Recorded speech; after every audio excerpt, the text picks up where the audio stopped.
Hola, queridos suscriptores e invitados de nuestro canal Historias Reales. Hoy quiero compartir con ustedes una historia de vida narrada por un autor. No olvides suscribirte a nuestro canal para conocer más historias interesantes.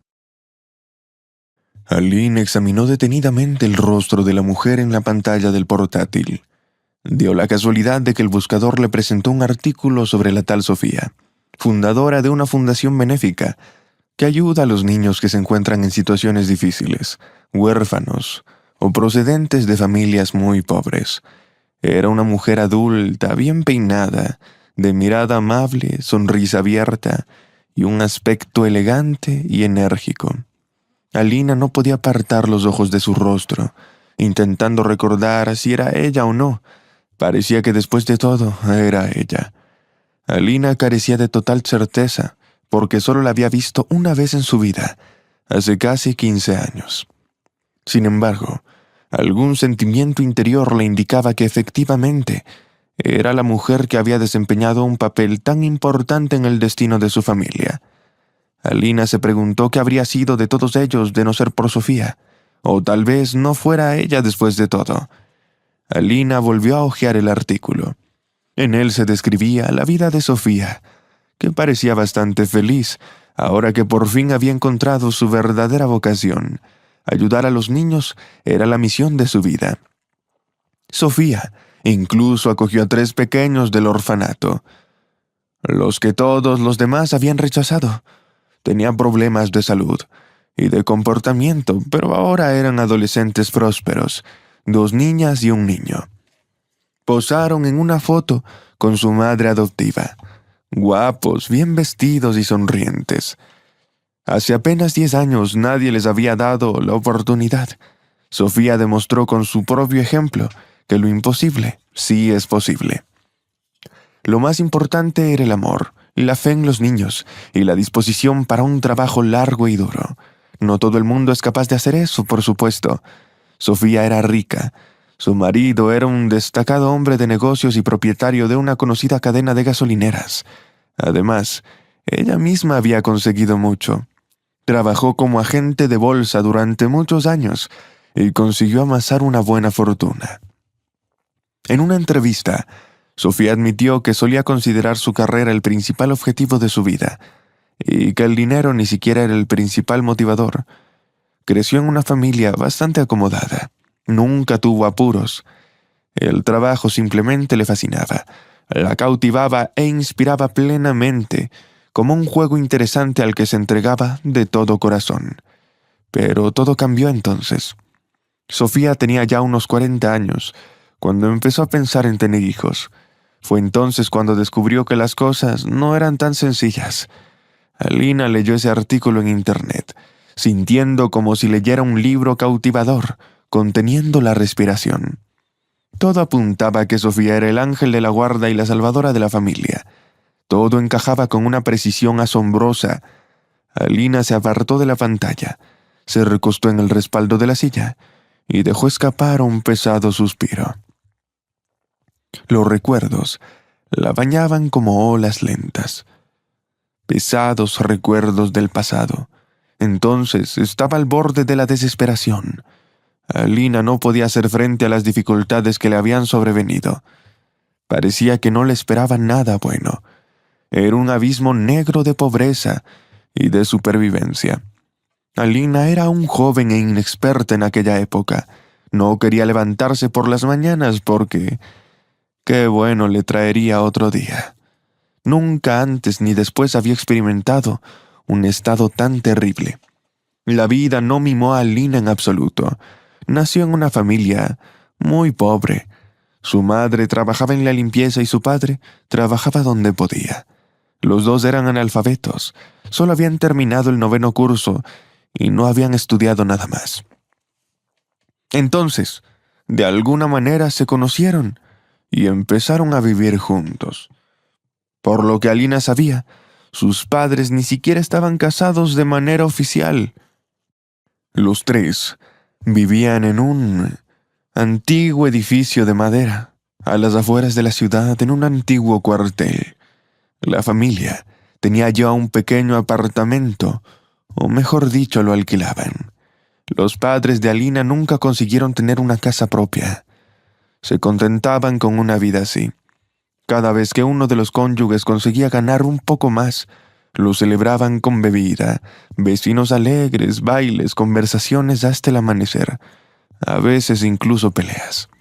En esos días, compraba dulces baratos en la tienda más cercana, pan de especias rancio, barritas de chocolate con frutos secos y bebidas gaseosas en latas de conserva.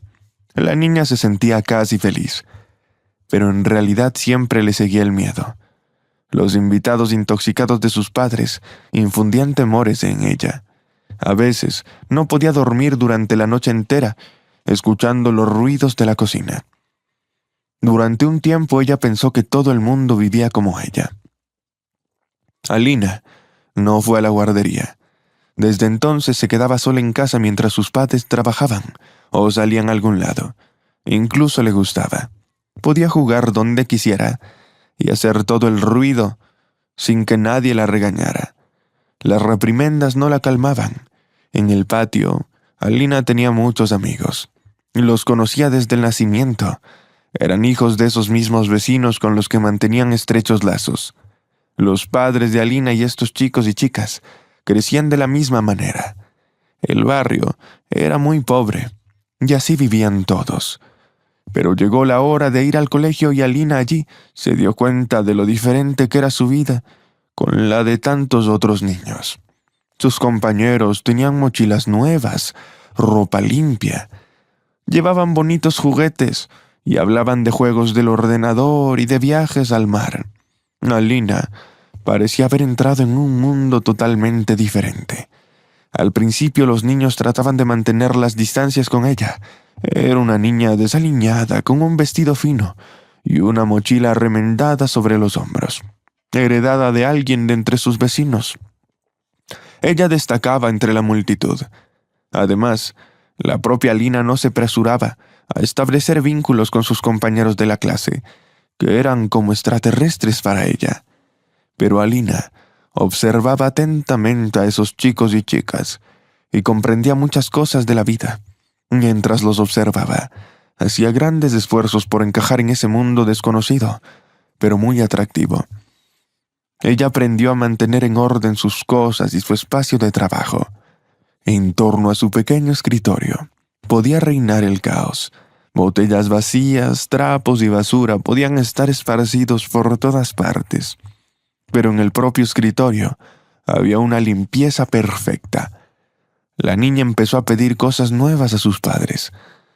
Aunque fueran baratas, las quería de una tienda, no heredadas de otras personas. A veces conseguía convencerlos de que hicieran alguna compra. Ella también se esforzaba por estudiar bien. Aunque le costaba, memorizaba con diligencia todas las fórmulas de su libro de texto, pero seguía cometiendo errores en las palabras y los ejemplos. La física y la química eran para ella todavía como un carácter chino. Alina se enfadaba, pero nunca se rendía. Memorizaba, estudiaba y profundizaba las asignaturas. Los profesores se daban cuenta y la elogiaban por su diligencia. Incluso inflaban sus notas todo lo que podían para animarla. Pero Alina comprendía perfectamente que no llegaría a ser científica. Lo que realmente quería era ser economista o abogada, trabajar en una oficina, llevar una blusa bonita y una falda estrecha, y sin duda, llevar zapatos de tacón alto. Sin embargo, la chica era muy madura para su edad y veía las cosas con realismo. Sabía que le faltaba mucho para entrar a la universidad, pero sin duda recibiría una formación profesional. Los profesores la ayudaron a la concienzuda alumna y le sacaron un buen certificado. Gracias a ello, Alina ingresó en un colegio para convertirse en pastelera. La profesión resultó ser la adecuada, solicitada y útil. Su madre aprobó su elección. Nunca pasarás hambre. Su padre ya no estaba. Había fallecido un año antes por beber alcohol de mala calidad. Por cierto, su madre no permaneció mucho tiempo en ese mundo después. Cuando Alina estudiaba el segundo curso, La madre, después de beber, se quedó dormida en la calle, en el frío, y nunca despertó. Murió congelada. Aquella noche, Alina se preparaba para sus exámenes, ignorando por completo lo que iba a pasar. Pensó que su madre se quedaría a pasar la noche donde vagaba, como de costumbre. Pero su madre decidió volver a casa. Allí se quedó la joven Alina, sola en el mundo. Acababa de cumplir 18 años. Por suerte, consiguió alcanzar su mayoría de edad. De lo contrario, habría parado en el orfanato. Lloró profundamente la pérdida de sus padres, fueran como fueran. Ella los quería. Nunca le pegaron ni lo humillaron. El hecho de que a veces parecieran indiferentes era el resultado de sus experiencias propias infantiles. Sencillamente nunca les enseñaron a educar a los niños. Pero la vida no permitía a la niña lamentarse durante mucho tiempo, y ahora debía pensar en cómo mantenerse. No, Alina llevaba un tiempo haciendo trabajos esporádicos. Por ejemplo, limpiaba suelos en lugar de su madre o su sustituta, y a veces sustituía a la vendedora en una tienda local durante horas. Pero ahora necesitaba más dinero, porque debía pagar el alquiler, desplazarse todos los días a la universidad en el autobús y alimentarse de alguna manera. Por eso Alina consiguió trabajo como ayudante en la cafetería de la escuela. El trabajo resultó difícil en todo sentido. Debía mover ollas pesadas de un sitio a otro durante todo el día. Después de su turno, se sentía exprimida como un limón. No había mucho margen para estudiar, desde luego. La chica no podía compaginar trabajo y universidad, y pronto la expulsaron. Alina lloró, entonces, por la desesperación, la injusticia y la imposibilidad de cambiar nada. Se había esforzado tanto por triunfar en la vida. Y sin embargo, se encontró repitiendo el destino de sus padres, que también quedaron sin educación.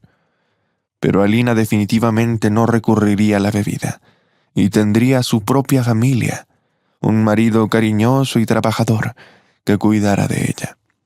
Tal vez incluso tendría la oportunidad de seguir estudiando más adelante. ¿Quién sabe cómo sería la vida? Alina soñaba con tener una familia. Estaba cansada de vivir sola y deseaba tener a su lado a alguien de confianza. Pero los chicos del lugar no eran adecuados. Seguían con firmeza y seguridad los pasos de sus padres. Se notaba mucho. Mirando a los chicos y chicas con los que había crecido, ella se asombraba. ¿De verdad no entienden que necesitan escapar de alguna forma de este destino? Al menos intentar arreglarlo. Pero esas personas, al parecer, no han visto nada especial en su forma de vida. Todo les convenía. Se sentían perfectamente felices. Se juntaron, tuvieron hijos, se separaron y organizaron alegres fiestas con peleas y largas conversaciones sinceras sobre nada, igual que hacían sus padres una vez. También solían llamar a Alina, pero ella siempre se negaba, guardándose esa reputación de snob. «Has cambiado por completo, Alina. Desprecias a todo el mundo. Has dejado de socializar», le aconsejó Sara, la chica del barrio que solía ser su mejor amiga. Sara no trabajaba. ¿Para qué molestarse? Ya tenía un hijo pequeño y recibía su manutención decente. Incluso consiguió que el padre del niño le diera algo de dinero. El único problema era que él tampoco trabajaba. Sara invitaba a menudo a Alina a su casa, pero la chica siempre se negaba. Sabía perfectamente lo que ocurría tras las puertas del apartamento de Sara. Era lo mismo que solía ocurrir en las fiestas de su propia casa, con conversaciones y peleas sin sentido. A veces Alina se preguntaba, ¿por qué resultó tan diferente? Quizás hubiera sido mucho más fácil para ella, pero no. Alina aspiraba a otra cosa. Comprendió que necesitaba mudarse a otro lugar para liberarse de este pantano, pero carecía catastróficamente de dinero. Y entonces, Alina conoció a Carlos completamente de casualidad. La chica volvía de otro turno, agotada, casi sin poder andar. Se sentó en un banco para descansar y compró helado. Había pasado todo el día en la cantina. Había tanto calor allí que quería refrescarse, al menos un poco. Era mediados de mayo. Ya hacía algo de verano. El parque estaba tranquilo, hermoso. Gente bien vestida paseaba por los caminos. Música agradable sonaba por los altavoces. No quería volver a su destartalada choza. Volvería a ver fiestas detrás de los muros, y pobreza y desesperanza por todas partes. Probablemente, la gente que paseaba por el parque ni siquiera sospechaba de la existencia de otro mundo. Pensaban que todo era igual de hermoso. Eran felices. ¿Por qué estamos tristes?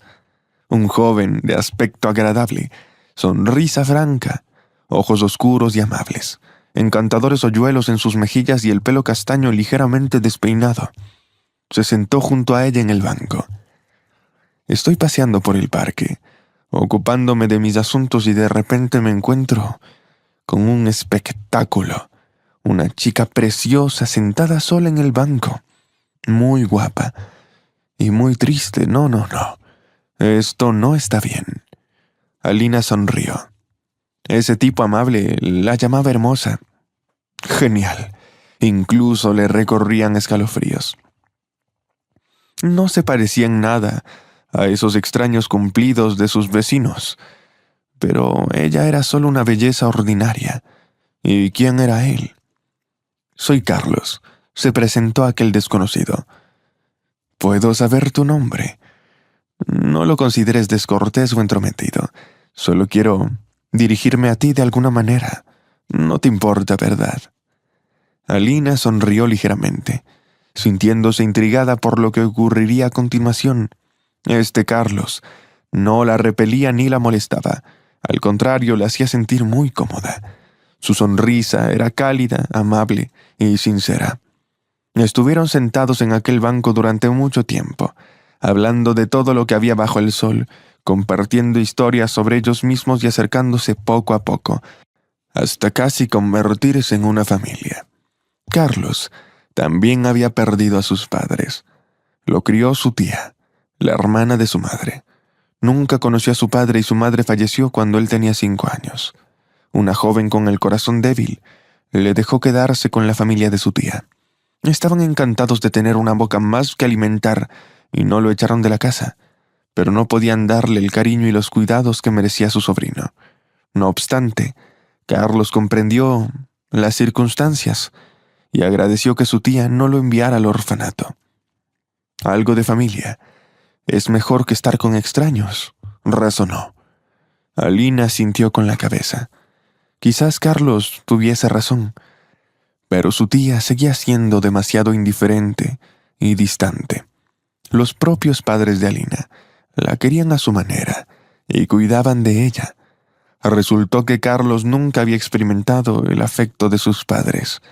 Al acabar el 9º curso, Carlos se matriculó en una escuela técnica para estudiar soldadura, pero nunca terminó los estudios porque necesitaba trabajar y mantenerse. Su tía no tenía la intención de hacerse cargo de él hasta que llegara a adulto. Te crié hasta que alcanzaste tu mayoría de edad. He cumplido con mi deber.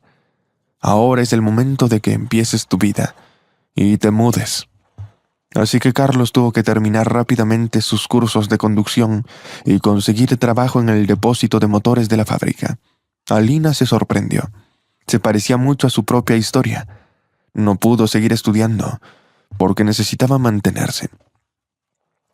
Estaba a punto de graduarme, pero tenía que encontrar trabajo urgentemente. Bueno, incluso estoy agradecido con mi tía por su decisión, sonrió Carlos.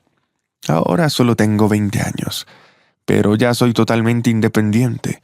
Mis compañeros siguen viviendo de sus padres, pero yo soy mi propio jefe. Carlos alquiló un apartamento en un barrio agradable. Consiguió un buen trabajo de conductor en una gran fábrica. El suelo era bastante decente, suficiente para una buena vida e incluso para algo de entretenimiento. Desde aquella noche memorable, Carlos y Alina nunca se separaron.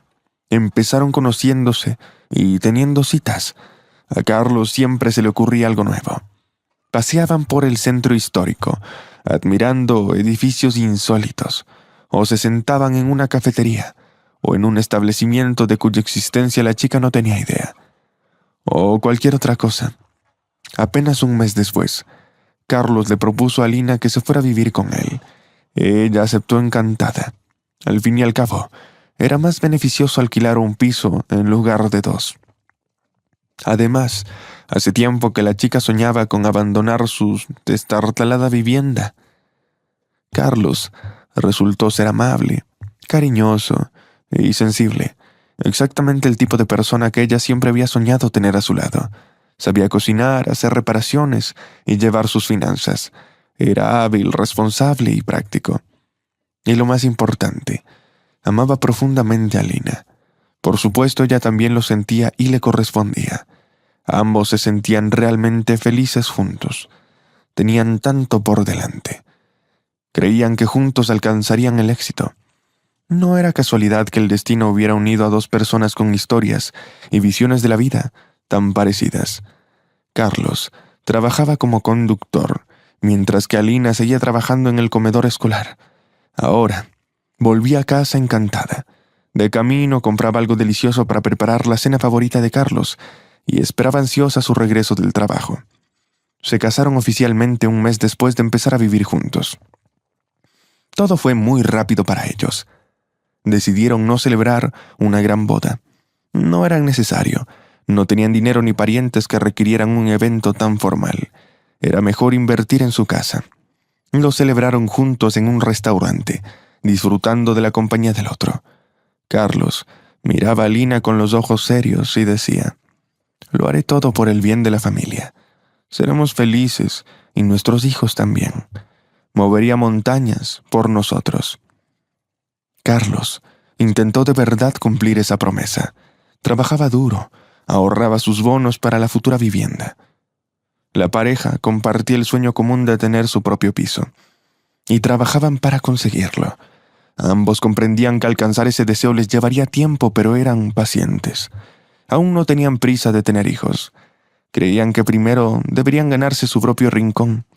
Los esposos querían que su pequeño tuviera una infancia feliz y despreocupada, diferente de sus propias experiencias. Pero el destino tuvo un plan. Cuando Alina se dio cuenta de que esperaba un hijo, le ocurrió una mañana, como por una iluminación. Aún era demasiado pronto para sospechar, pero tuvo de repente un pensamiento que la atravesó, un pequeño que ya vivía y crecía dentro de ella. Al principio Alina descartó esas sospechas, pero finalmente decidió hacerse una prueba. 2 líneas. No cabía duda de que iba a ser madre. No le sorprendió. Al fin y al cabo siempre lo había sentido. En aquel momento Alina ni siquiera podía imaginar o adivinar que al mismo tiempo una mujer desconocida se alegraba por el resultado positivo de la prueba. Una mujer que pronto desempeñaría un papel muy importante en la vida de su joven familia. Carlos se llenó de alegría cuando se enteró de la noticia. Cogió a su joven esposa en brazos, la hizo girar por la habitación con un exceso de emociones. El futuro padre abrazó a su amada con tanta fuerza que a ella le costaba respirar. «Vaya, tenía miedo de decírtelo. Pensé que te enfadarías», sonrió Alina, mirando a su radiante cónyuge. «¿Por qué iba a estarlo?», se preguntó. «Bueno, primero queríamos tener nuestro propio piso y luego tener hijos», aceptó Carlos. «Teníamos planes diferentes, pero por alguna razón estoy increíblemente feliz. Es la mejor noticia de toda mi vida». Alina sonrió. «Eres maravilloso». Solo ahora empezaba a acostumbrarse lentamente al hecho de que la mejor y más amable persona de este planeta estaba ahora a su lado, amándolo. ¡Qué felicidad! La joven pareja empezó a prepararse para la llegada de su heredero. Alina fue trasladado a un trabajo más ligero.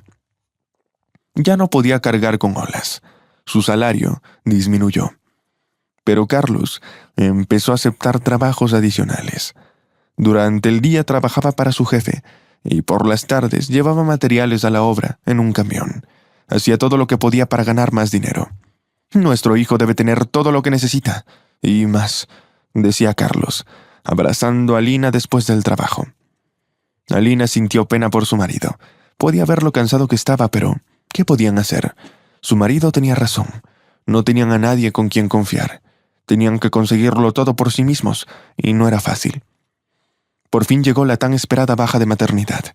Alina no se encontraba tan bien, y se alegró de tener la oportunidad de descansar un poco antes de la llegada de su querida hija. La ecografía ya mostraba que iba a ser una niña. La pareja incluso ya había decidido el nombre. Carlos dijo que quería llamar a su hija Camila. Y Alina no se opuso. A ella también le gustaba ese nombre. Era cariñoso y bonito.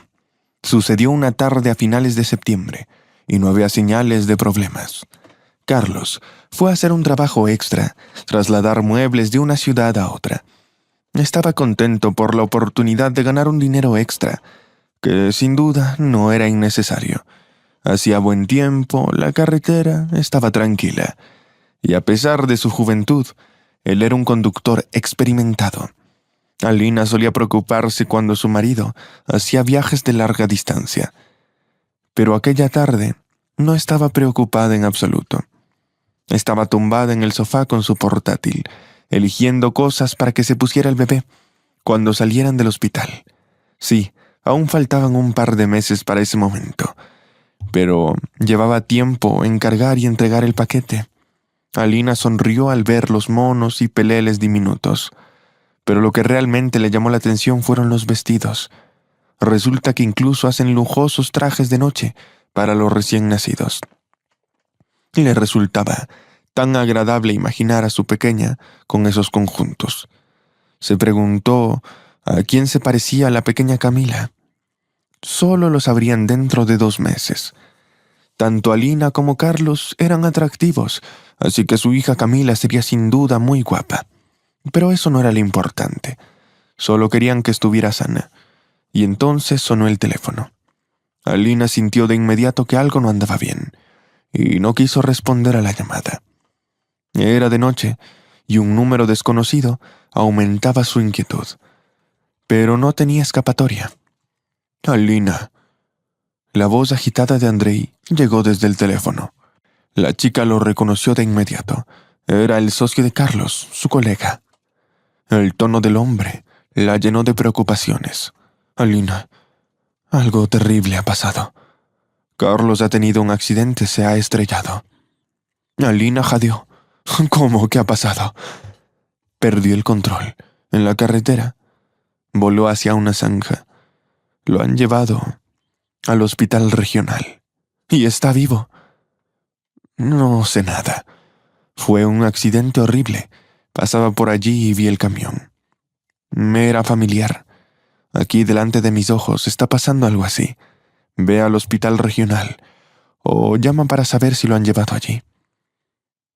Alina se cambió apresuradamente la ropa y salió corriendo de casa.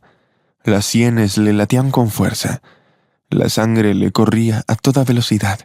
Las piernas le temblaban y el corazón se le oprimía como un gélido apretón de miedo. «Déjalo vivir, déjalo vivir», susurraba esas palabras sin pensar siquiera en su propia seguridad. Alina paró un coche que pasaba, un tipo que iba al volante. Miró a la joven embarazada con los ojos de horror. «¿Necesitas ayuda? ¿Es hora de ir a tu maternidad?» «No, al hospital regional. ¿Puedes llevarme?» «Sí, por supuesto». El joven no hizo preguntas innecesarias, ni aceptó dinero por el viaje. Estaba claro que simpatizaba y empatizaba con su pasajera, pero no quería inmiscuirse en sus pensamientos. Le preguntó un par de veces si necesitaba ayuda, pero Alina se negó. ¿Cómo podría ayudar?, pensó.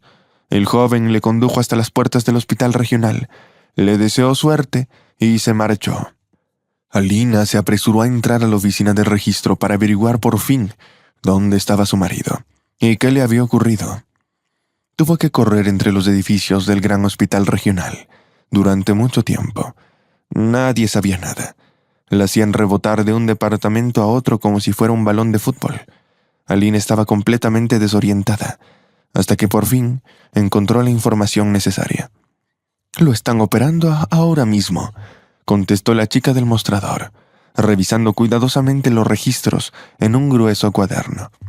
«Fue ingresado hace unas horas en estado crítico». Alina respiró aliviada. Era estado crítico, pero estaba vivo. Eso significa que han llegado a tiempo. Los médicos lo llevaron al hospital, y ahora todo estaba en manos de sus cirujanos.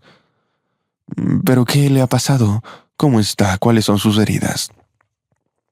«¿Quién eres tú, por cierto?» «Soy su mujer».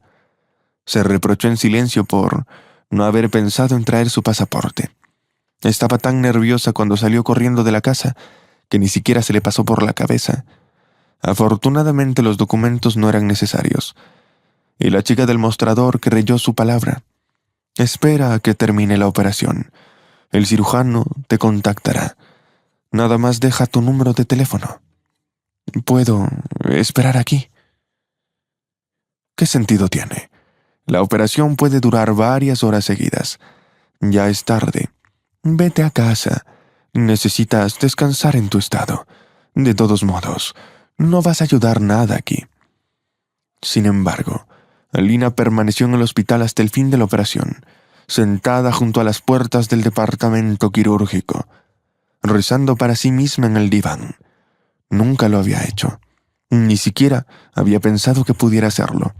Y ahora las propias palabras surgían de algún lugar profundo de su subconsciente.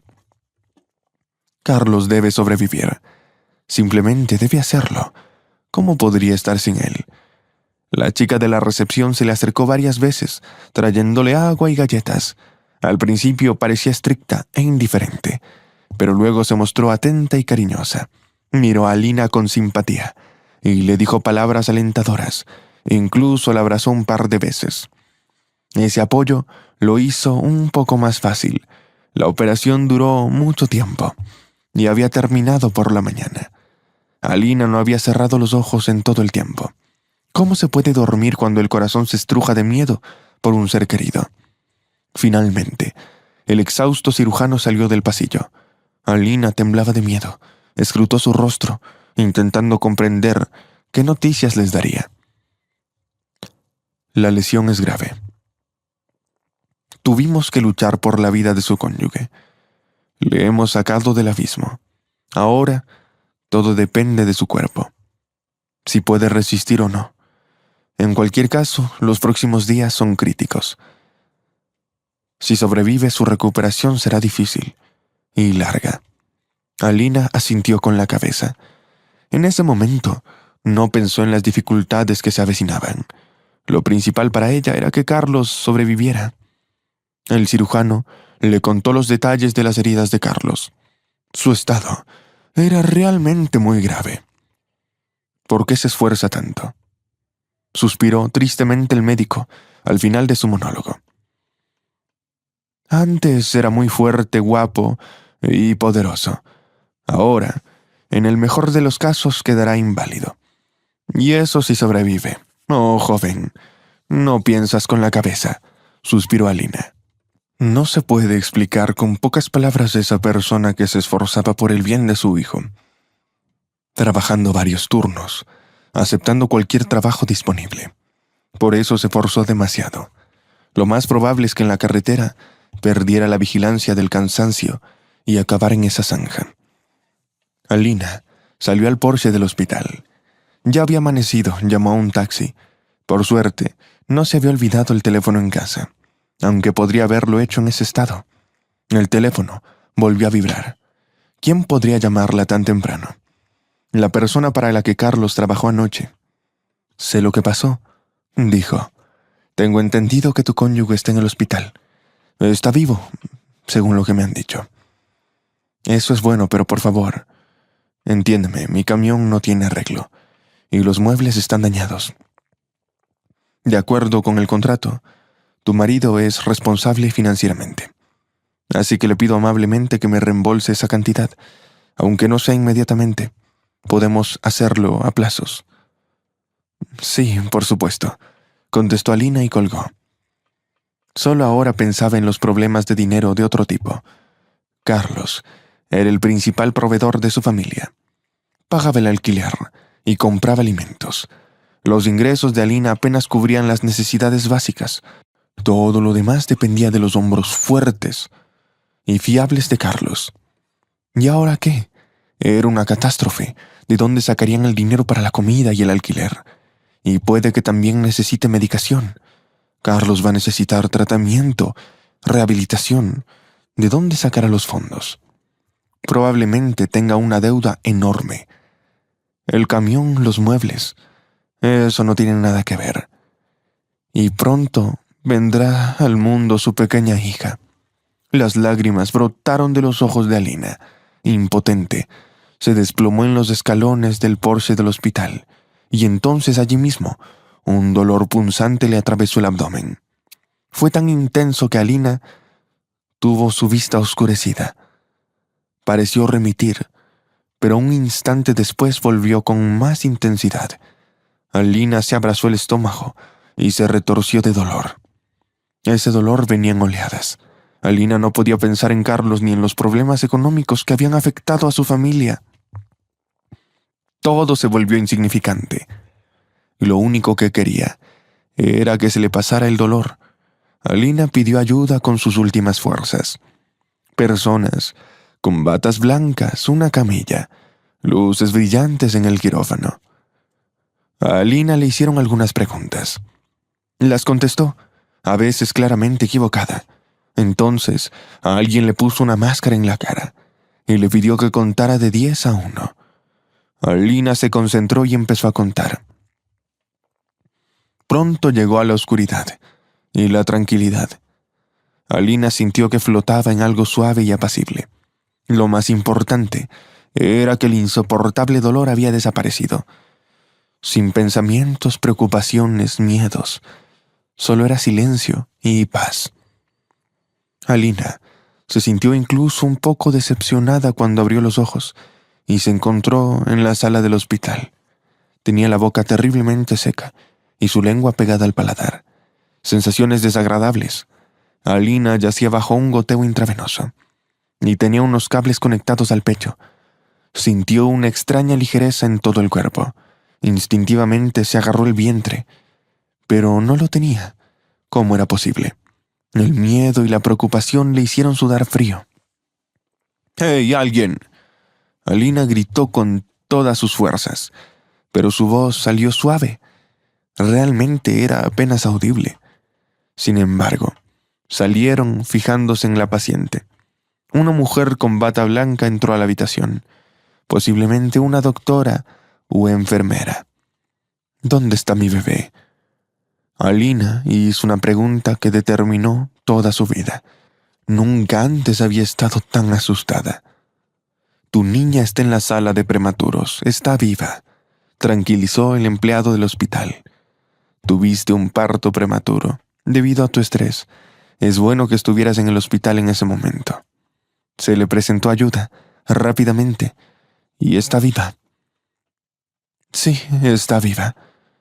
Es una buena chica, fuerte, pero necesita estar en la incubadora. Después de todo, nació prematura.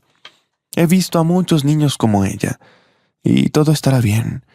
Claro, va a necesitar rehabilitación, es necesario. El bebé no está crítico, no te preocupes. Alina asintió agradecida. Lo más importante era que estaba viva. La joven madre creyó inmediatamente todo lo que dijo la mujer de la bata blanca. Todo estaría bien con su hija. Irónicamente, aquel día la mujer que más tarde salvaría a Alina y a Carlos también dio a luz a un bebé prematuro. Pero a diferencia de Alina, recibió predicciones completamente distintas de los médicos. A su bebé no le dieron ninguna oportunidad. ¿Puedo ver a mi hija?, preguntó Alina. Bueno, eso será más tarde. Todavía estás débil. Has perdido mucha sangre y todos sabemos lo que le ha pasado a tu marido. Por supuesto, te pusiste nerviosa y has dado a luz prematuramente. ¿Ya hay alguna noticia de mi marido? Sé que está vivo. Actualmente, en la unidad de cuidados intensivos, nada más. Empezaron los días angustiosos, llenos de miedo por su hija y su marido. Inyecciones, pastillas y procedimientos dolorosos. Alina sintió que le volvían las fuerzas, y eso era bueno porque ahora las iba a necesitar. Ahora tenía un marido discapacitado y una hija recién nacida que requería cuidados intensivos debido a su prematuridad. Sin embargo, los problemas económicos seguían allí. ¿Podría Alina hacer frente a todo esto por sí sola? El personal médico, conocedor de la historia de la joven madre, hizo todo lo posible por ayudarla. Todos los días la ponían al corriente del estado de Carlos. Ya lo habían sacado de la unidad de cuidados intensivos. Incluso había empezado a mover las manos, a hablar y había aprendido a sentarse. Sin embargo, caminar todavía era un reto. Todo indicaba que Carlos quedaría en silla de ruedas. Con Camila, todo iba muy bien. Crecía, se fortalecía y lo más importante, ganaba peso. Al tercer día de su nacimiento, Alina fue llevada a su hija. Camila estaba en su incubadora, tan pequeña e indefensa con su diminuto cuerpo enredado entre cables. Sin embargo, comparada con los demás bebés de la sala, la niña parecía la más fuerte. Cerca de allí había bebés que habían nacido mucho antes de lo esperado. Camila había pasado 7 meses en el vientre de su madre. Pronto le darían el alta. Pero Alina seguía viniendo todos los días para visitar a Camila y Carlos, y a informarse de su estado con los médicos. Carlos mostraba coraje.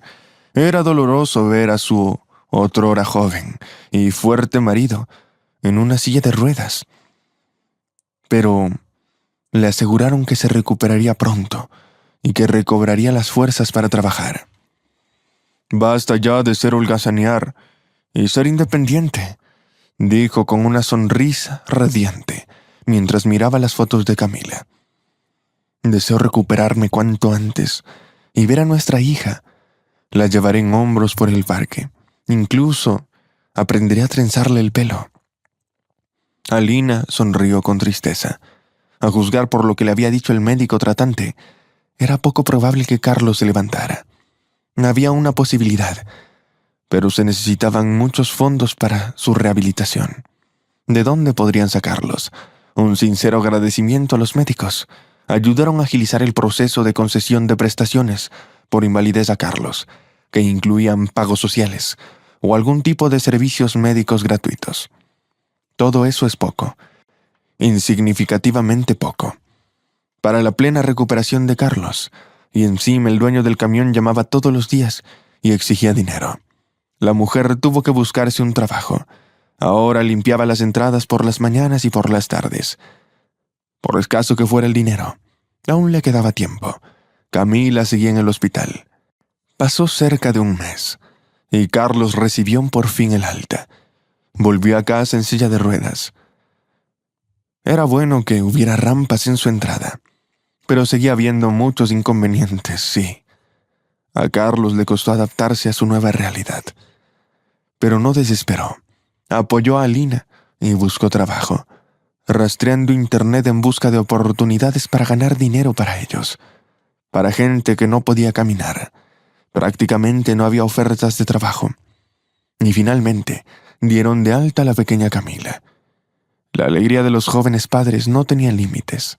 A pesar de esa situación aparentemente desesperada, Carlos aprendió rápidamente todas las manipulaciones con el bebé. Bañarlo, darle de comer, cambiarle el pañal.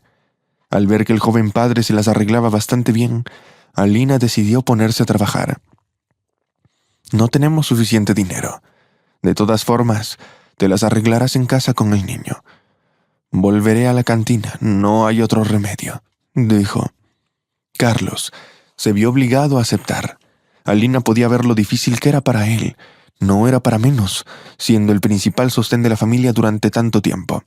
Y ahora tenía que depender de su mujer, pero realmente no había salida. Tenían que pagar la vivienda, la comida y las deudas. El dinero que Carlos había ahorrado para futuros gastos de vivienda desapareció rápidamente. Una parte se destinó a medicamentos, otra a pagar el camión. Fue una época difícil. Alina desapareció en el trabajo por días, trabajando 2 turnos. Carlos hacía lo que él podía en la casa, pero tampoco era fácil para él. Camila crecía frágil, y las consecuencias de su prematuridad eran evidentes. Necesitaba medicamentos caros, vitaminas, interminables consultas y exámenes con especialistas. Alina estaba abrumada. Carlos parecía agotado como un limón exprimido. Hacía trabajos esporádicos, ganándose centavos, pero tampoco podía quedarse de brazos cruzados. Camila dependía totalmente de él. Siendo el cabeza de la familia, creía que no era suficiente y aún les faltaba dinero desesperadamente. Ni siquiera podían permitirse un cochecito para la niña. El cochecito era muy necesario, al menos para llevar a la niña a la clínica. Una tarde, Alina volvía a casa del trabajo. Ya estaba anocheciendo, le dolían la espalda y las piernas del cansancio, y su mente se llenaba de pensamientos pesados. Alina no imaginaba que la vida familiar fuera así. En sus sueños, se veía a sí misma paseando por el parque con un cochecito en el que llevaba a su bebé bien vestido. Alina observaba a menudo a esas jóvenes madres, paseando tranquilamente, serenas, felices, sin ser conscientes de lo afortunados que eran. Podían pasear libremente con sus pequeños y dedicarles todo su tiempo, pero en cuanto a su pequeño, ni siquiera tenía cochecito. De repente la atención de Alina se fijó en una mujer que se acercaba con un cochecito. Era un cochecito maravilloso, de color café a la moda, cómodo, maniobrable, un artículo claramente caro y de alta calidad. Alina había visto cochecitos así en tiendas de bebés. Costaban una fortuna. Alina miraba habitualmente a la mujer. Algo en ella la intrigaba.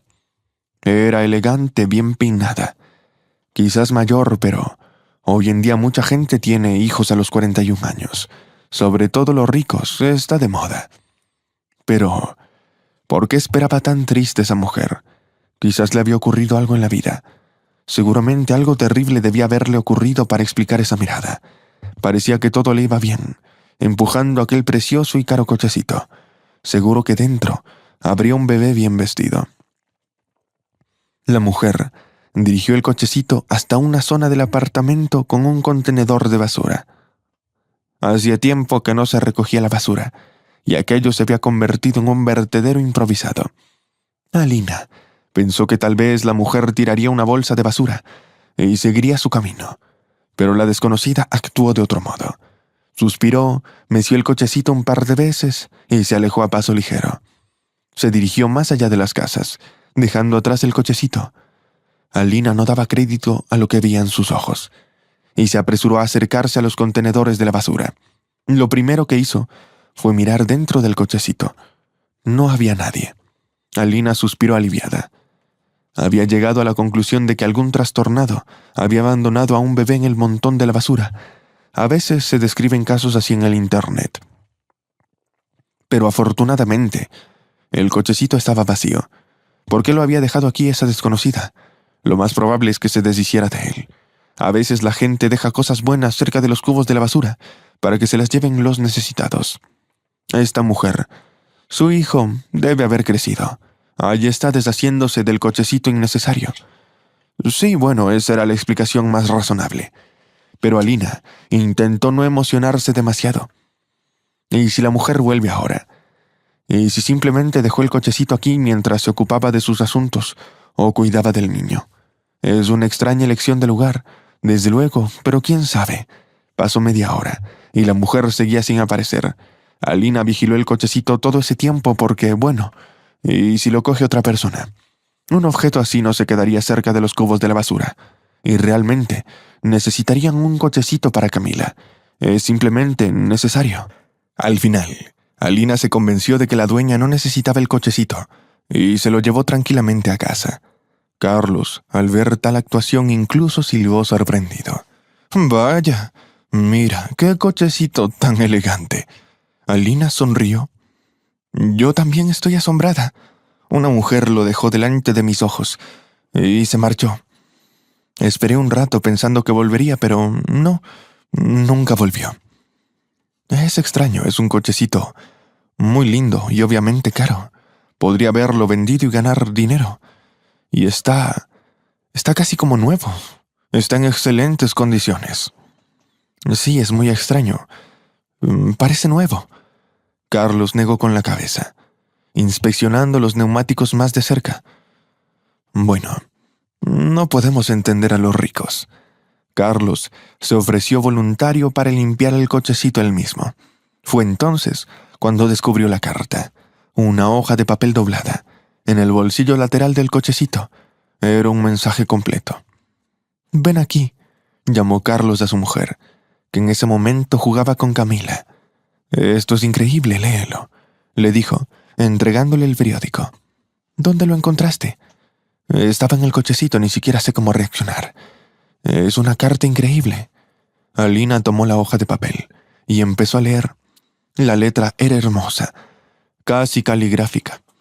Estaba claro que lo había escrito alguien muy culto. El significado, bueno. Carlos tenía razón. Era una historia absolutamente increíble. Hola, personas que han encontrado esta carta. Si están leyendo esto, significa que el cochecito ha encontrado por fin a su pequeño dueño. Y eso es maravilloso. Me llamo Sofía. Decidí dejar el cochecito precisamente cerca de los contenedores para que pudiera ser entregado a algún necesitado. A aquellas personas con un bebé que no tienen los recursos. Que este cochecito les sirva de mucho. Y les ayude a criar a su hijo, sin duda. Ustedes, personas de bajos ingresos, quizás incluso viven al borde de la pobreza. Se enfrentan a diversas situaciones. ¿Por qué estoy seguro de esto? Sencillamente porque es poco probable que alguna familia acomodada haya recogido el cochecito de un vertedero. Esas personas se preparan con antelación para la llegada de su hijo, hacen listas y eligen artículos en tiendas para niños. Yo fui igual de afortunada, hace no tanto. Pero ustedes son más felices que yo, porque tienen lo más importante, su hijo o hija. Es la felicidad de ser padres, de ver crecer a su pequeño, de darle amor, de introducirlo al mundo. No sé qué puede ser mejor que eso. Por lo tanto, en este momento son más felices que yo. Puede que resulte difícil, pero confío en que lo conseguirán. Al fin y al cabo, todo estará bien. Que este cochecito se convierta en una mano que les ayude con el inicio de su éxito. Es increíble cómo nos describe.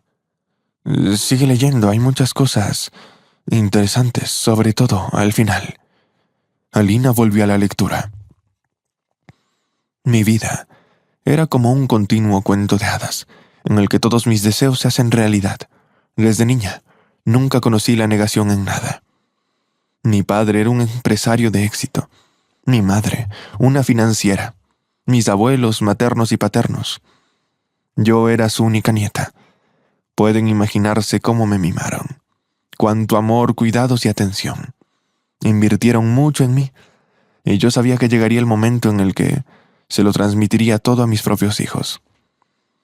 Desde pequeño soñaba con tener una familia numerosa, y en los juegos con mis amigos siempre adoptaba el papel de una madre con muchos hijos.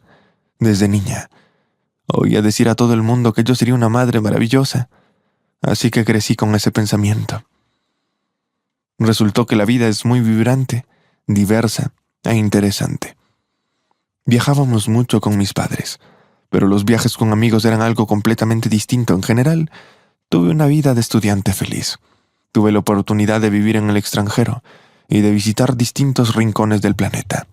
Viví muchas aventuras. Como se suele decir, tengo que recordar en la vejez. Fue un periodo muy alegre de mi vida, colorido, lleno de acontecimientos. Entonces me interesé por el comercio de acciones. De alguna manera acabé convirtiéndome en un broker de éxito. Así que nunca aspiré a ello de verdad. Pensé que me casaría, tendría hijos, como habría soñado, y me centraría en la vida familiar. Pero todas esas cosas no salieron. El trabajo me consumió por completo, la emoción, el éxito, el reconocimiento, las invitaciones a impartir seminarios en los principales centros de negocios, los tiburones que me escuchaban. Por supuesto, todo era vertiginoso, ni siquiera me di cuenta de cómo cambiaron mis prioridades. A veces contemplaba la idea de casarme, ser madre, pero el tiempo pasaba. Por un lado, aún era joven. Por otro, no había nadie a mi alrededor a quien pudiera imaginar como mi cónyuge. Quizás solo fueran excusas porque estaba contenta con la vida que llevaba. Viendo a mis amigas atrapadas en asuntos y problemas de hijos, me regocijaba en mi libertad. Las que antes eran alegres y enérgicas se convirtieron en una especie de carga. Solo hablaban de sus hijos y de sus logros. Me ponía nerviosa y melancólica. Me sentía como una reina, exitosa, respetada, insustituible. Estimados economistas pedían mi consejo. Las revistas escriben de mí. Era indescriptible. Glamour y prestigio. Para mí el principal deseo fueron siempre los niños. Quería cuidar de los pequeños, enseñarle cosas y amarlos.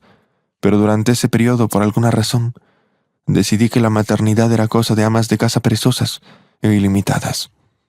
Incluso critiqué a las mujeres completamente inmersas en sus hijos, por considerarlas demasiado castigadas e incapaces de otra cosa que no fuera a procrear.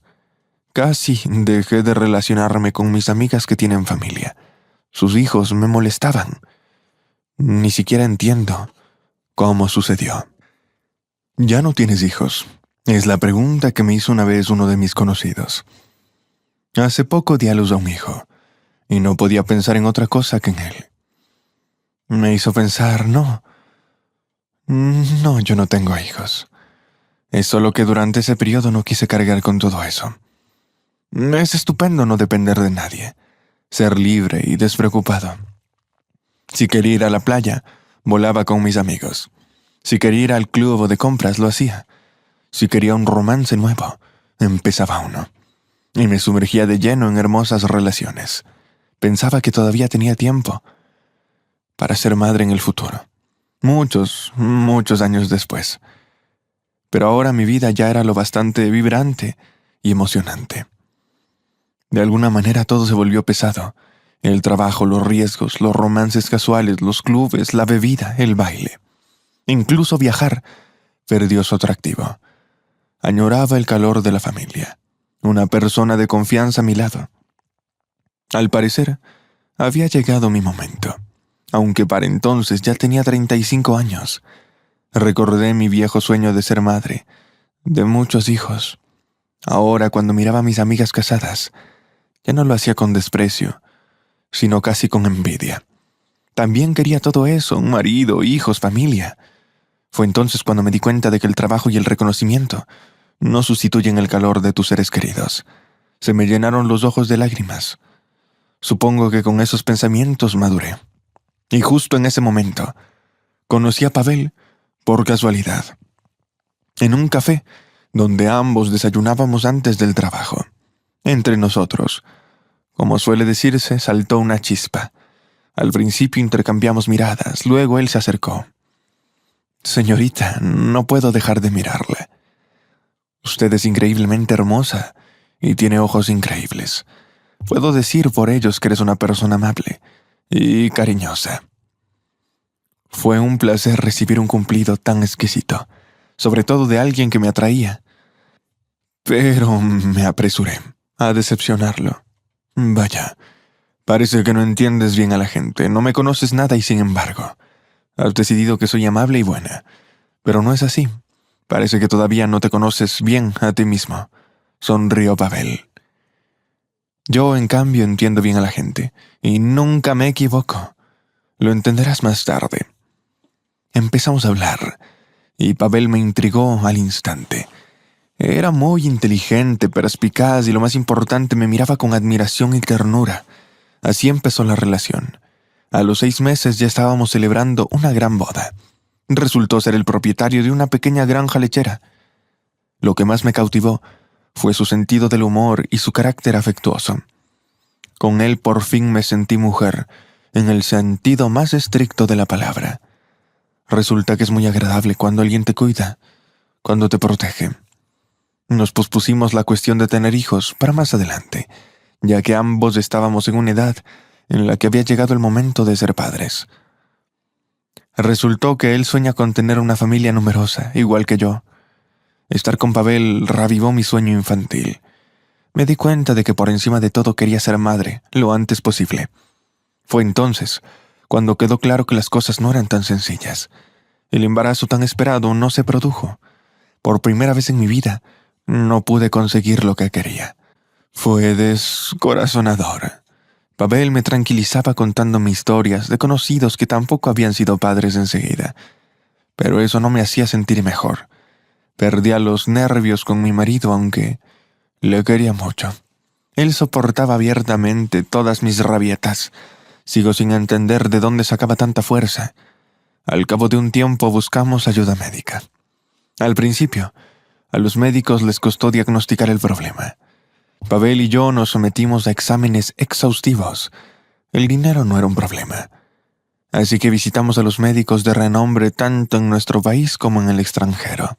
Al final, los médicos encontraron la causa. El problema estaba en mi salud. Un sutil defecto genético casi imposible de detectar y mucho menos de solucionar. Si me hubiera decidido antes por la maternidad, habría salido bien. Pero los años habían estado en contra. Enseguida me advirtieron de que las posibilidades eran prácticamente inexistentes. Fue entonces cuando decidí emprender lucha. No estoy acostumbrada a rendirme. Las palabras de los médicos fueron vistas por mí como un desafío. Una vez más hubo tratamientos, exámenes, análisis y procedimientos. Dejé de trabajar. Nada me daba placer. Tenía un objetivo y trabajaba sin descanso para conseguirlo. ¿Cómo podía ser que de repente mi sueño no pudiera ser realidad? Esos pensamientos no tenían sentido dentro de mí. Hubo un periodo en el que empecé a sentir odio hacia las mujeres con niños pequeños y las embarazadas, simplemente porque las envidiaba. Porque ellas tienen éxito y yo no. Me parecía injusto. ¿Qué las hace mejores que yo?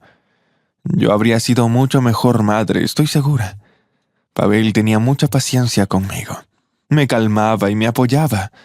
Mi esposo me repitió muchas veces que solo soñaba con una cosa, que yo volvería a ser la persona alegre, amable y jovial que solía ser. Lo echo muchísimo de menos. Ha pasado tanto tiempo desde la última vez que mantuve una conversación con aquella mujer inteligente y sensible. Pues adelante, busca a esa mujer, le respondí con amargura. Si tu mujer ya no te satisface. ¿Por qué me dices eso? Pavel suspiró y me abrazó. Echo de menos nuestra antigua vida. Con mucho gusto te habría ayudado, pero ¿cómo? Me obsesioné con algo inalcanzable para mí. Perdí completamente la cabeza. Adoptemos un niño, insistió Pavel. Hay tantos pequeños en orfanatos que necesitan un padre. Han sido traicionados, abandonados y dejados atrás. Pero tenemos tantas oportunidades. Podemos darle a ese niño, a estos niños, todo lo que necesitan para ser felices. Piénsalo, por favor. Incluso me enseñó fotografías de huérfanos de los orfanatos, con sus grandes ojos tan conmovedores y vulnerables, necesitados desesperadamente de adultos cariñosos y atentos a su lado. Pero yo no quería escuchar nada. Quería tener mi propio hijo biológico. ¿Por qué iban a importarme los hijos de los demás? Sus propios padres ni siquiera los quieren. Entonces, ¿para qué los necesito yo? Imagínate de quién son los hijos que acaban en el orfanato. Vagos, alcohólicos. No quería escuchar tonterías. Pero nada funcionó, y los médicos se encogían de hombros cada vez más, diciendo que trabajar con este diagnóstico genético es difícil. El tratamiento se hizo cada vez más caro, y las perspectivas se volvieron más nebulosas. Pasé 5 años tratando de tener un hijo.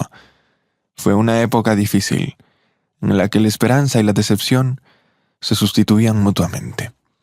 A veces vivía angustiada o sumida en un dolor salvaje por un nuevo fracaso. ¿De dónde sacaba Pavel tanta paciencia? Siempre estaba allí, apoyándome aunque yo me comportaba como un anormal. De vez en cuando mi cónyuge hablaba de adoptar un niño, pero yo no quería escuchar nada. Su persuasión parecía provocarme. Ahora también quería demostrar que tenía razón. que tendríamos nuestro propio hijo porque yo lo decía. Me está sugiriendo tonterías que no he probado. Varios métodos innovadores, medicina popular e incluso buscar curanderos. Un chamán corría a mi alrededor, gritando palabras extrañas y llenando la habitación de humo. Pero entonces incluso creía que lo estaba haciendo todo bien. Llamaba a todas las puertas y aprovechaba toda oportunidad que tenía. Era una nubosidad temporal de mi mente, nada más. Pavel me miraba con tristeza y preocupación. Tenía mucho miedo por mi estado. Ya no era la misma. Y por fin se produjo el milagro. Una mañana de mayo me enteré de que esperaba un hijo. Mi alegría no tenía límites. Incluso rompí a llorar de la emoción desbordante al ver el resultado positivo de la prueba. Y me temblaban las piernas. Por fin, en ese momento deseé poder adelantar la vida para que este feliz acontecimiento sucediera antes. Había nacido mi tan esperado pequeño. Aún le quedaban meses por delante, pero ya me sentía su madre. Los médicos estaban sorprendidos.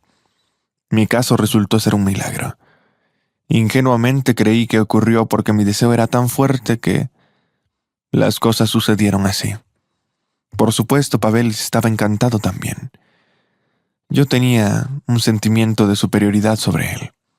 Bueno, me habló tanto de adoptar niños intentando reconciliarme con la situación, y al final resultó que estaba equivocado. Me alegré todavía más por eso, aunque ahora me avergüenza admitirlo. Lectores, perdonen por describir todo esto aquí con detalle. Supongo que necesito desahogarme.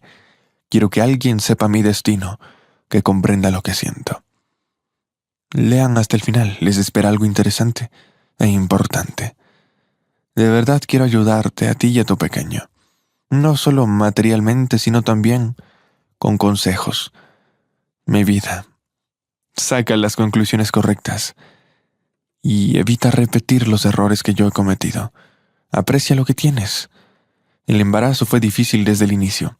Hubo constantes amenazas de aborto.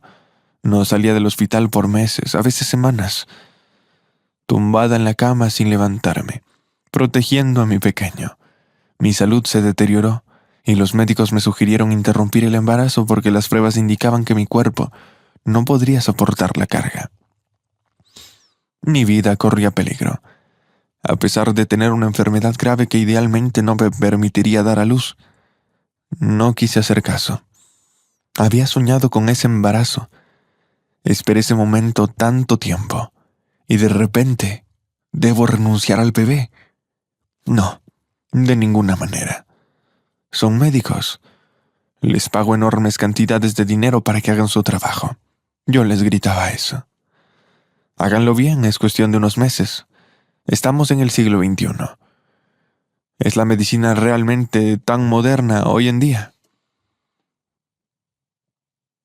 Somos médicos, pero no dioses. Tú sufres, el bebé sufre. Las consecuencias pueden ser catastróficas. Y no tengo garantías, debes entenderlo. Me respondían, pero yo no quise escuchar. Para entonces ya sabía que llevaba un hijo en el corazón. Incluso había aparecido en mis sueños muchas veces. Por este pequeño, estaba dispuesta a soportar cualquier dolor y a pasar los 9 meses en el hospital si era necesario. Necesitaba un hijo y punto. Ni siquiera consideré el hecho de que el bebé sufriría en el vientre no apto para llevar niños. Así de terrible y egoísta era yo. Pavel, viendo que no podía convencerme de lo contrario, estuvo a mi lado y se limitó a apoyarme. Ya no discutía para no disgustarse innecesariamente. Estaba de acuerdo con todo. Me tomaba la mano, me tranquilizaba, me compraba los medicamentos necesarios. Las cosas empeoraban para mí y esperaba que el bebé sufriera menos. Pero según la ecografía, las cosas iban mal. Muy mal para él.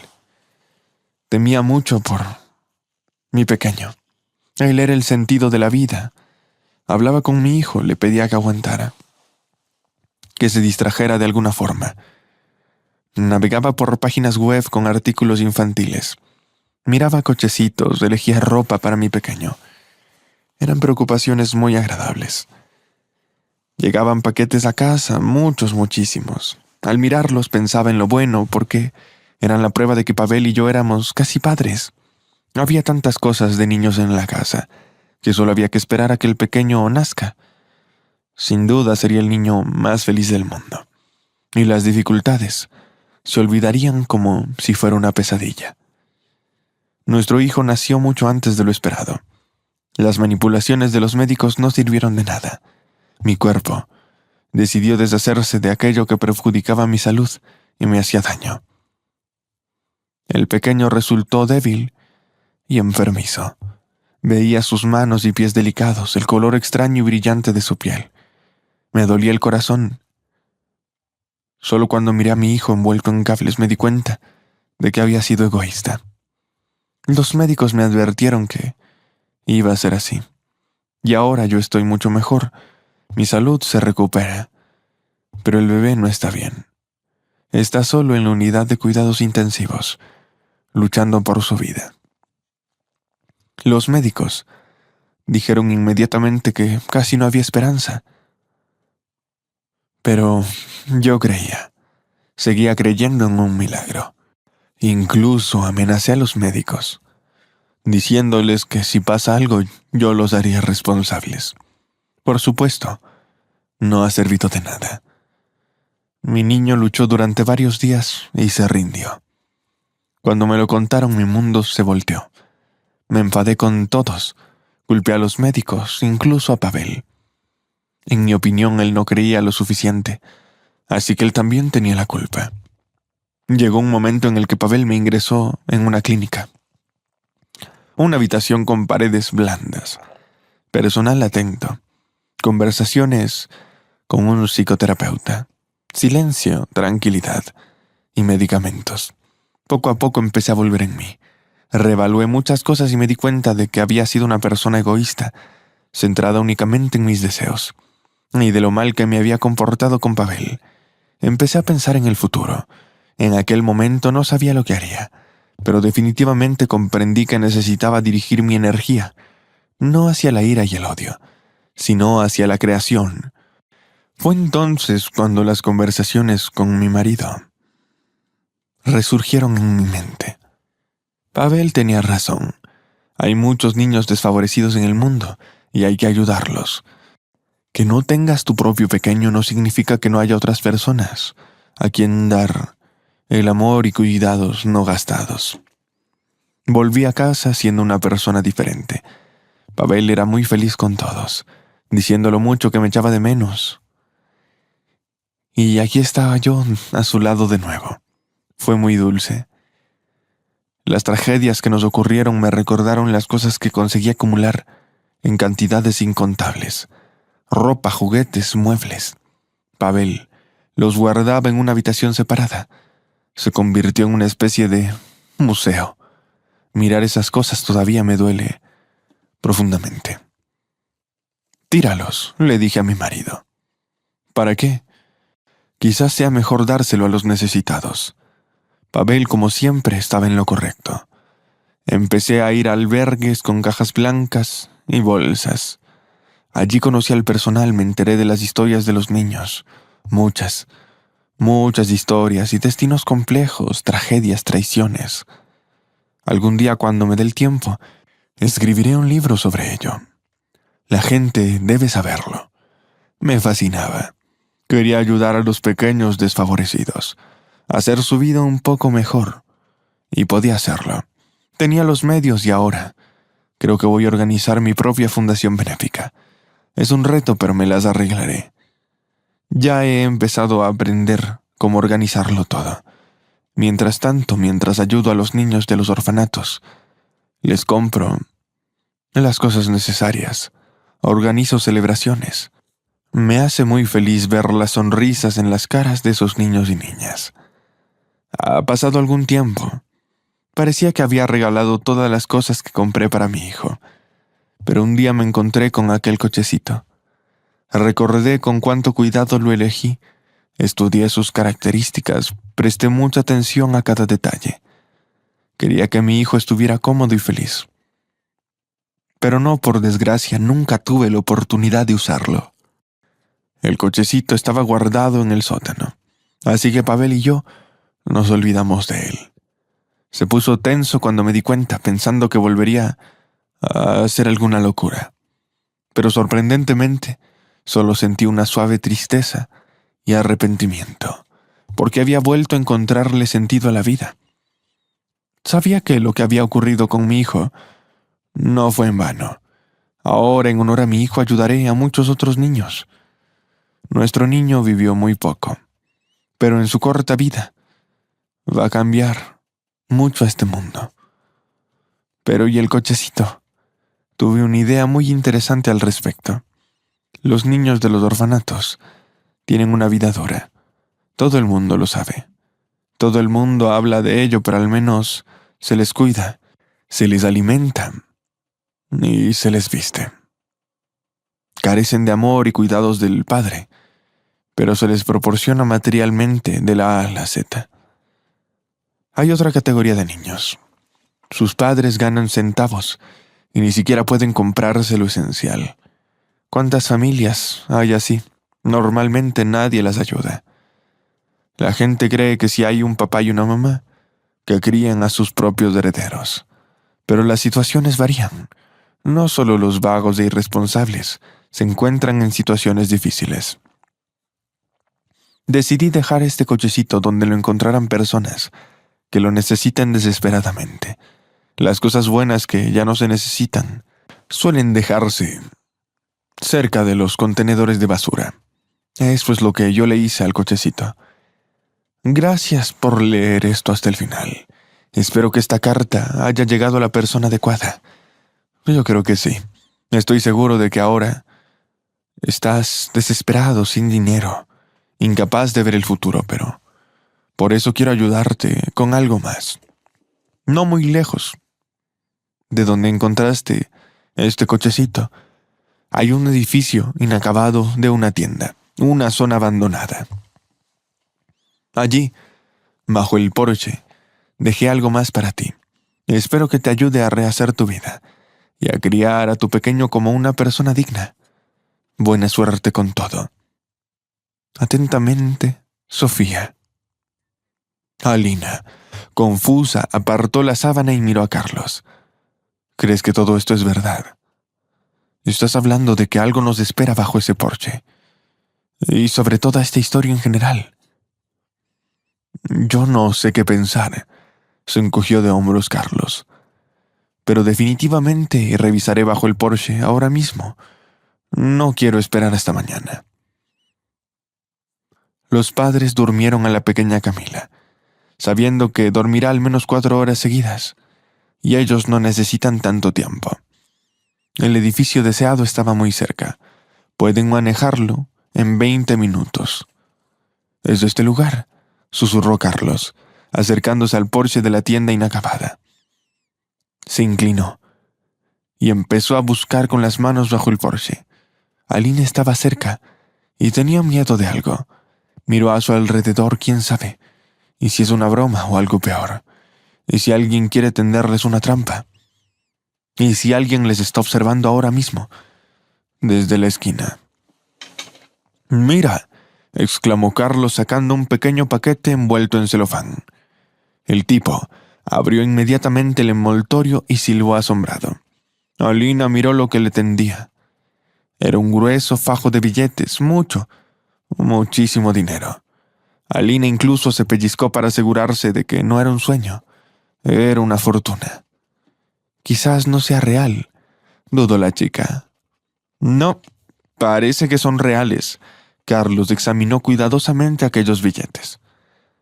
Así que todo en la carta era verdad, desde la primera palabra hasta la última. Increíble. Alina aún no podía creer que unos desconocidos hubieran salvado a su familia de un desastre inminente. Pero así fue al final. El dinero fue suficiente para la rehabilitación de Carlos. Rápidamente lo recuperaron en un centro médico privado, y ahora podía volver a trabajar. Dicen que es verdad. Si quieres hacer feliz a alguien, primero quítale algo y luego devuélveselo. Se alegró Carlos.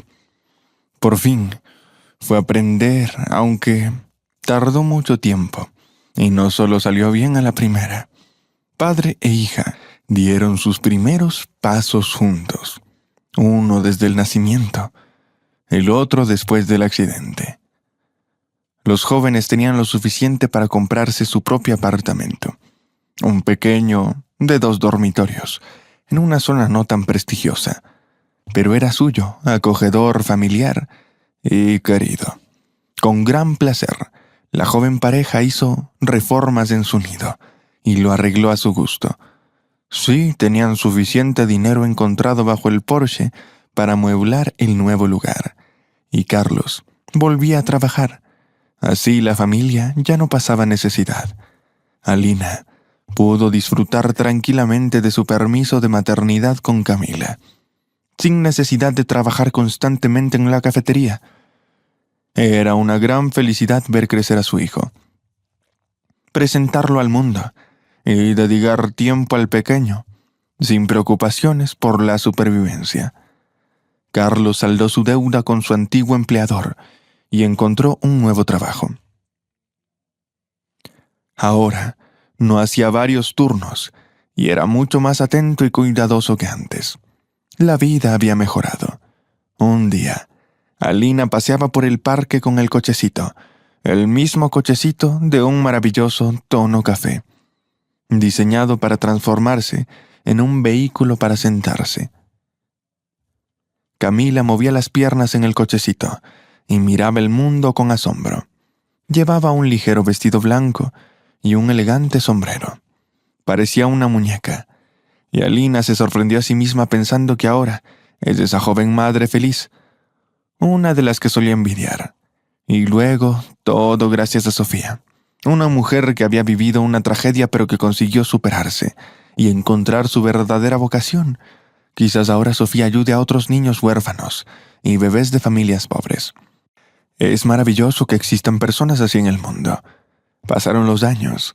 Carlos y Alina trabajaron y criaron a su hija, Camila. Ya no eran pobres. Eran una familia normal con ingresos medios. Incluso se las arreglaban para ir de vez en cuando a la playa. Todo gracias a la ayuda aleatoria de completos desconocidos. Alina trató de encontrar a Sofía, rastreando internet y navegando por numerosas páginas en las redes sociales. ¿Por qué? Bueno, solo quería decir gracias a la persona que había hecho tanto por su familia, aunque solo fuese un simple gracias. Alina quería que Sofía supiera que su cochecito y su dinero habían salvado realmente a toda la familia. Probablemente la haría feliz, pero pronto Alina se dio cuenta de que Sofía al parecer vivía en una ciudad completamente distinta, porque no había ningún centro de acogida local, y tampoco había ninguna fundación de ayuda a la infancia en la ciudad. Es como un hada. Carlos se encogió de hombro. También quería encontrar a su salvadora, que apareció de la nada en un momento difícil y desapareció sin dejar rastro. Es simplemente místico. Nuestro ángel de la guardia, sin duda. Pasaron los años. Camila creció y se convirtió en una hermosa joven. Siempre destacó en los estudios y sus padres estaban orgullosos de ella. Esperaban que, a diferencia de ellos, ella pudiera recibir una buena educación. Ambos preparaban a Camila para la universidad. A la propia niña no le importaba. Desde tercero soñaba con ser maestra. Por supuesto, Camila conocía la historia del cochecito. Sus padres se lo habían contado todo cuando tenían 5 años. Todos los días Alina recordaba a la mujer que había dejado un cochecito nuevo y caro cerca del contenedor. Su cara estaba grabada vívidamente en la memoria de Alina. Y Sofía, sobre la que acababa de leer un artículo, era esa increíble hada que ayudó a su familia a salir de la pobreza. Alina seguía teniendo dudas, así que empezó a buscar información sobre la salvadora. Quería estar segura. Había bastantes artículos sobre esa mujer en internet. Su fundación estaba haciendo un trabajo tremendo. Miles de niños han recibido una enorme ayuda a lo largo de los años. Sofía no solo ayudó a los niños, sino que también impactó en esa causa a destacados actores y empresarios. Todos ellos participaron. En sus entrevistas, Sofía recalcó una y otra vez que no podía haberlo hecho sola. En el mundo no faltan personas amables. Sonrió y dijo a la periodista: hay mucha más gente amable que indiferente e insensible. Ahora lo sé con certeza. Sofía parecía feliz, llena de fuerza y satisfecha con la vida. Sus alumnos la miraban con una luz especial en los ojos. Nada que ver con los ojos sin vida que recordaba Lina. Era comprensible teniendo en cuenta la tragedia por la que Sofía, si es que era ella, había pasado.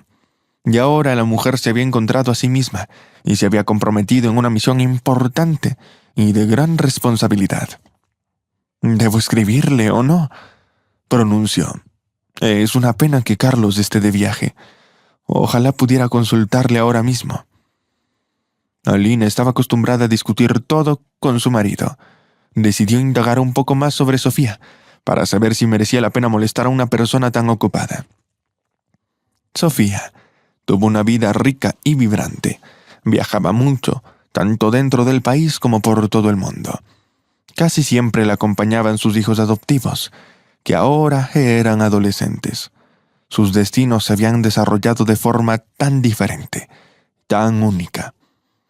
¿Se quedaban en el orfanato o no? Y entonces Alina se topó con un artículo que echó por tierra todas sus dudas, porque también la mencionaban a ella, a Alina.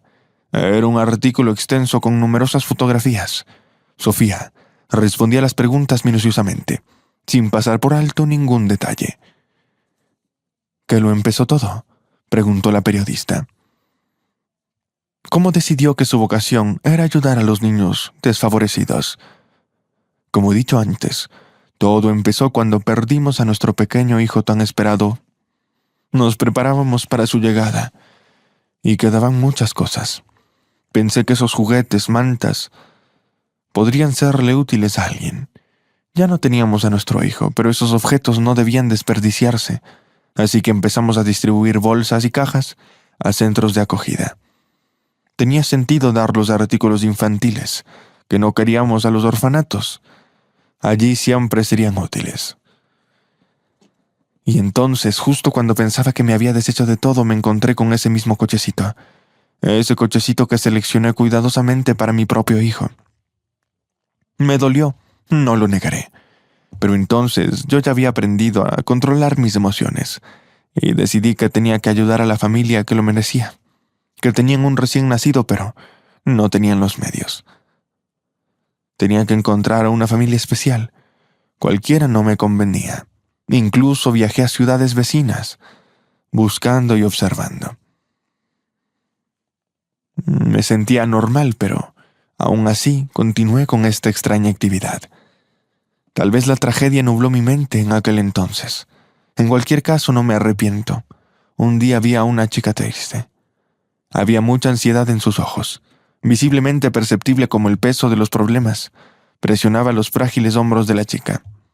Caminaba por el parque, junto a un tipo que se movía en silla de ruedas. Probablemente era su marido. La chica sostenía un bebé diminuto en manos, estrechándolo contra sí, y era tan hermosa que ni ella misma se daba cuenta. Sus ojos salpicaban desesperación. Ese joven de silla de ruedas se veía tan valiente. E incluso sonreía. Él también estaba al límite.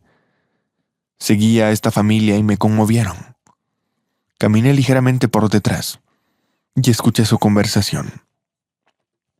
Ese tipo necesitaba un tratamiento caro. Algo le había pasado. No hace mucho, se trasladó a la silla de ruedas y perdió su ingreso. La chica trabajaba incansablemente en labores difíciles. El cónyuge profundamente inválido cuidaba del niño menor lo mejor que podía. Pero lo más importante, hablaban de una silla de ruedas. ¿Una silla de ruedas?, preguntó el periodista. Sí, la silla de ruedas. Se convirtió en una señal para mí. Soñaban con la silla de ruedas de su hijo, para que al hombre le resultara más fácil llevar al bebé a la clínica. Y entonces algo hizo clic en mi cabeza. Lo entendí. Simplemente era la familia la que tenía que ayudar. Pero no bastaba con la silla de ruedas. Esas buenas personas no podrían salir de la pobreza por sí solas. Necesitaban ayuda. y yo podía dárselas. No solo podía, sino que además quería hacerlo. Porque si no, ¿cómo? Estoy seguro de que manejarían bien el dinero. ¿Dinero?, preguntó el periodista. Sí. Decidí darles no solo el cochecito, sino también una cantidad que bastaría para el tratamiento del chico y al menos un pequeño apartamento. Pero ¿cómo hacerlo sin levantar sospechas? Lo medité durante mucho tiempo y entonces se me formuló el plan en la cabeza. Alina apartó la vista de la pantalla y sonrió. Vaya, vaya. Ahora reconocía su propia historia desde una perspectiva diferente. Era tan interesante, cautivador e inusual. La mujer sacó la carta del álbum de fotos, por supuesto. Alina y Carlos habían guardado el mensaje que Sofía escribió hace muchos años. Quería ayudar sinceramente a la familia en apuros. Escribió todo el mensaje en las dos caras de una hoja de papel. Les contaba su vida y la historia del cochecito. Fue como una terapia para ella. Sentí que me confesaba, desahogaba y sanaba mi dolor. Al final de la carta di a esa joven pareja una pista sobre dónde encontrar el dinero. Espero que todo les haya salido bien. Tenía muchas ganas de conocer el destino de esta familia. Incluso volví a esa ciudad, pero no volví a encontrarlos en el parque. Quizás fueron a algún otro sitio, quizás simplemente nos echamos de menos. Susurró Alina directamente al monitor. Nos va muy bien. Gracias a ustedes. Todo realmente es maravilloso. Bueno, ¿y por qué no les diste simplemente el dinero?, preguntó la periodista sin comprender. Ahora no recuerdo. Estaba en un estado extraño entonces. Quizás no quería que esas personas se sintieran agobiadas o asustadas. Después de todo, mi historia no es sencilla. Además, la situación en sí podía parecer sospechosa. En cualquier caso, quería seguir siendo un misterioso extraño para esta familia. Como un hada. Pero se convirtió en una historia casi legendaria. Y estoy segura de que pasará de generación en generación en esa familia. Casi como un cuento de hadas. Alina sonrió. Es un cuento de hadas. Durante mucho tiempo, Camila creyó que realmente les ayudaba como un hada. Resulta que el encuentro no fue solo una coincidencia. Sofía sabía de antemano que el cochecito y el dinero irían a parar a sus manos. Sin embargo, esa historia tuvo bastantes coincidencias felices, porque Sofía vino a la ciudad en busca de una familia educada, concretamente a su ciudad, y se encontró con ellos en el parque. Decidieron llamar la atención entonces de un extraño trío. Una joven desconocida, un bebé diminuto y un tipo en silla de ruedas. Sofía se fijó en ellos, los siguió y escuchó fragmentos de su conversación en pareja. Se convenció de su decisión de ayudarles. Alina dejó de contemplar y empezó a escribirle un mensaje a Sofía. Resultó ser largo, casi como aquella memorable carta del cochecito. Alina detalló su propia historia como mujer, mencionando la pobreza, la desesperación, el accidente, la discapacidad, ser la única proveedora, y el nacimiento de una hija prematura, y las enormes deudas. Sofía necesitaba saber que su ayuda había salvado realmente a toda la familia. Al final, Alina escribió sobre su vida actual e incluso adjuntó fotos de la familia, incluidas una de las vacaciones junto al mar. No hay palabras para expresar la gratitud, concluyó Alina en su carta. La mujer releyó el mensaje una vez más y pulsó el botón de enviar.